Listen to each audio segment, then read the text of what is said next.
In 2016, Fox 13 did a number of investigations into GMF after resident reported they were living in deplorable conditions.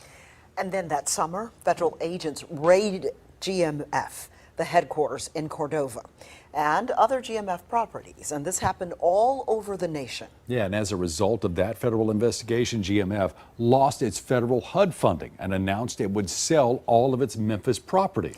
That was more than 3 years ago, but Fox 13 found out GMF is once again owning properties right here in Memphis.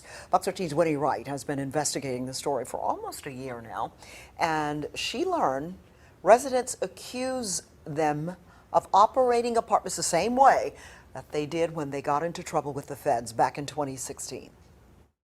Several times a month, photos like these are sent to the Fox 13 newsroom. Apartment residents begging us for help because they say they're forced to live like this. Then last spring, a building at the Arbors of Hickory Ridge caught fire. I was there and watched it burn to the ground, leaving dozens homeless and prompting me to seek out the property's owner.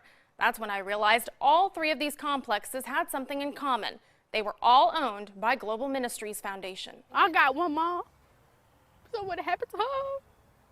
That would have torn me apart. That was Jessica Thomas last March, just moments after the apartment she was staying in burned to the ground. She and her mother were visiting her brother at the Arbors of Hickory Ridge. As we spoke that morning, Thomas's mom, Callie Glover, said something that piqued my interest. We had discovered that the Arbors of Hickory Ridge were owned by Global Ministries, one of the worst slumlords in the area. Global Ministries Foundation is Dr. Richard Hamlet's nonprofit. They've taken in millions from the federal government in the form of Section 8 money in exchange for providing housing for low-income families here in Memphis and across the Southeast. In 2016, after Fox 13's investigations, GMF properties were raided by federal agents and stripped of their federal funding. That lack of cash quickly forced GMF to sell off all their properties and effectively shut down in the Bluff City. Would you have ever lived in an apartment complex had you known that it was managed and owned by Global Ministries Foundation? To be honest, Winnie, I would have rather lived in a cardboard box under the freeway than to live like that. According to U.S. Attorney for the Western District of Tennessee, Michael Donovan, no charges were sought or filed after the federal investigation. My investigation revealed that shortly after, with the feds off their back, GMF bought 3 Memphis apartment complexes under the names Pack Housing Group and Preservation of Affordability, the majority of them getting federal money as Section 8 housing. I didn't have any working air.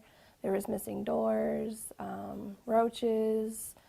They even left an old refrigerator in there full of roaches and gnats and old food. Michaela Beach moved into the Bent Tree Apartments, a GMF property, in August of 2019. Coming from out of state, she says she didn't know GMF's history when she moved in and spent months working to break her lease. If I had known that so many bad things were going on, I would have avoided the apartment complex altogether. Avoided them, she says, because of things like this. Throughout the course of this investigation, I have gathered every single code enforcement violation that was reported to the city of Memphis about Global Ministries Foundation's new properties. And you can see this stack is fairly thick. These allegations, just the ones that were justified, include everything from heat and air being out in the summertime or wintertime, plumbing issues, to AC units leaking, moldy carpet, and even more allegations about black mold. So how could a place cut off by the federal government once again get federal money?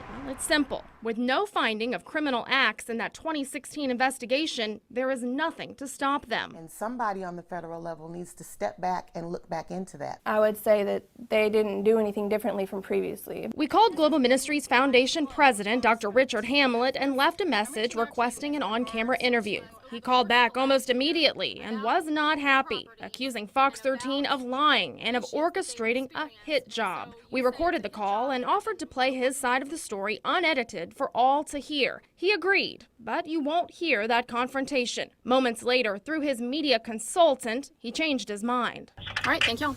Paraphrasing, he told me GMF sold Bent Tree in December of 2019 and that this is the United States. Residents can move if they don't like it there. The residents we spoke to say that'd be great if it was true. Some say they spent months trying to get out of their leases and they were fought at every turn. Dr. Hamlet called that fake news and made some troubling statements. Is that a threat? Our conversation ended moments later, but my digging didn't stop there. I went to Congressman Steve Cohen. He has a history of combating conditions at GMF properties. In response to what he called deplorable living conditions there, Congressman Cohen introduced the Housing Accountability Act of 2016 to hold property owners of low-income housing accountable for poor living conditions. The bill died in committee. He now hopes to use existing resources to take action. We think that this new business, which is apparently just another Global Ministries business, needs to be brought to the attention of HUD so they can give special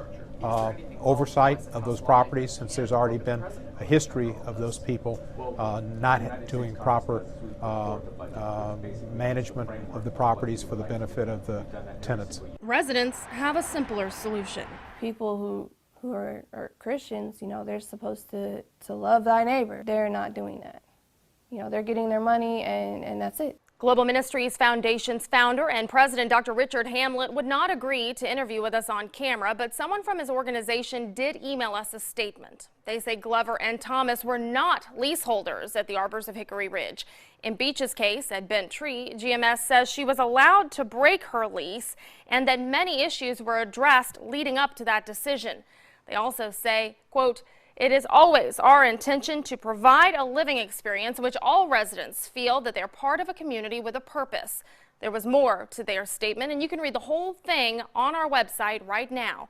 It is worth noting that we shared our newest findings with HUD and asked them how residents that live in federally funded properties can report bad living conditions, not just there, but in any federally funded housing if they feel like their living conditions are unsafe.